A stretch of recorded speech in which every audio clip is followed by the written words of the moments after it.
ট্রাম্পের কথায় বিশ্বাস করা খুবই কষ্টকর আমার কাছে মনে হয়, কারণ আমেরিকা মাঝে মাঝে কৌশল অবলম্বন করে।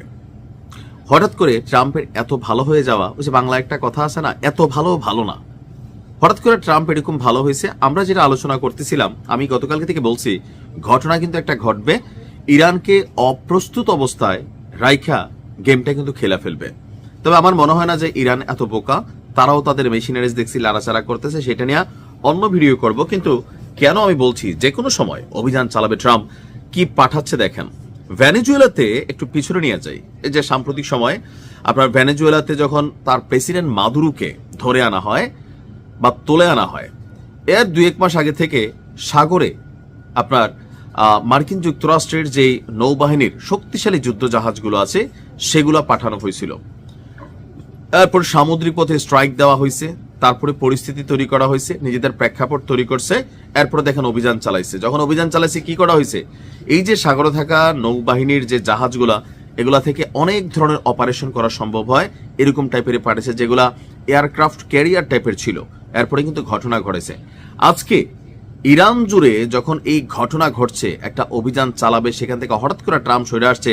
এরপরেই দেখা গেছে ভিন্ন একটা ঘটনা, দক্ষিণ চীন সাগর থেকে যুক্তরাষ্ট্রের বিমানবাহী যুদ্ধ জাহাজ, নর্মাল না বিমানবাহী, যেটাতে যুদ্ধ বিমান ক্যারি করা হয়, বিমানবাহী যুদ্ধ জাহাজ ইউএসএস আব্রাহাম লিঙ্কন এই মুহূর্তে মধ্যপ্রাচ্যের দিকে সরিয়ে নেওয়া হচ্ছে।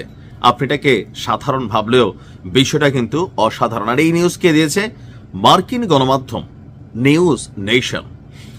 প্রতিবেদনটিতে বলা হয়েছে যে আপনার নিমিৎজ শ্রেণীর বিমানবাহী রণতরী ইউএসএস আব্রাহাম লিঙ্কনের সঙ্গে 3টি আর্লে বার্গ শ্রেণীর ডেস্ট্রয়ারও মধ্যপ্রাচ্যের উদ্দেশ্যে রওনা হয়েছে। অর্থাৎ একটা বিমানবাহী যে রণতরী থাকে, এটার সাথে সাপোর্টিং আরো কিছু যুদ্ধ জাহাজ থাকে, যেগুলো একটা টিম আকারে কাজ করে, এক একটা এক এক ধরনের অ্যাকশনে যায়।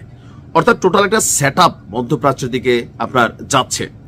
এই তথ্যের আনুষ্ঠানিকভাবে কোনো সত্যতা স্বীকার করেনি যুক্তরাষ্ট্র, কিন্তু নিউজটা তো আমেরিকারই। আর এটা ছোট্ট কোনো জিনিস না যে একটা জিনিস এখানে ছিল ওইখানে গেল, একটা যুদ্ধ জাহাজ, একটা টিম, তাদের সেই জাহাজগুলোর মুভমেন্ট, অফকোর্স এটা সত্যি।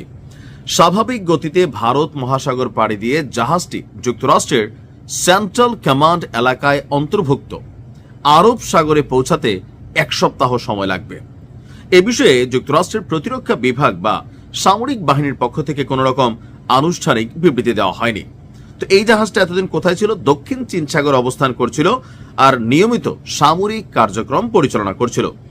আর এর মধ্যে আরো যেগুলো যাচ্ছে, F-35C যুদ্ধ বিমানের উড্ডয়ন অনুশীলন, সরাসরি গোলাবর্ষণ মহড়া।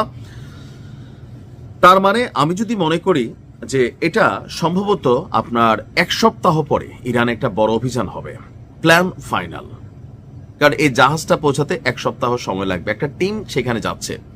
ট্রাম্প কিন্তু বলছে যে সহায়তা আসছে, এমনকি আমেরিকার রক্তচক্ষু উপেক্ষা করে যে মাস্টার মাইন্ডকে ইরান বালিশ ছাড়া শোয়াই দিছে, আরো কিন্তু অনেকে গ্রেপ্তার করছে, তাদেরকেও কিন্তু শোয়াই দেওয়ার জন্য ইরানের পদ্ধতি চলছে।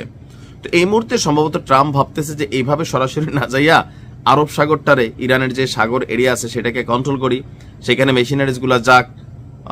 ওই যে আরব রাষ্ট্রগুলো আপনার দেখা গেছে তারা বলছে ভাই আমাদের ভূমি টুমি ব্যবহার করিয়া আমাদেরকে বিপদে ফেলায় না, আপনারা তো টাচ করতে পারবে না, বা আমাদের তো অনেক কিছুর নকশা বদলাই দিবে, ইরান তো অনেক ঘাটতেরা।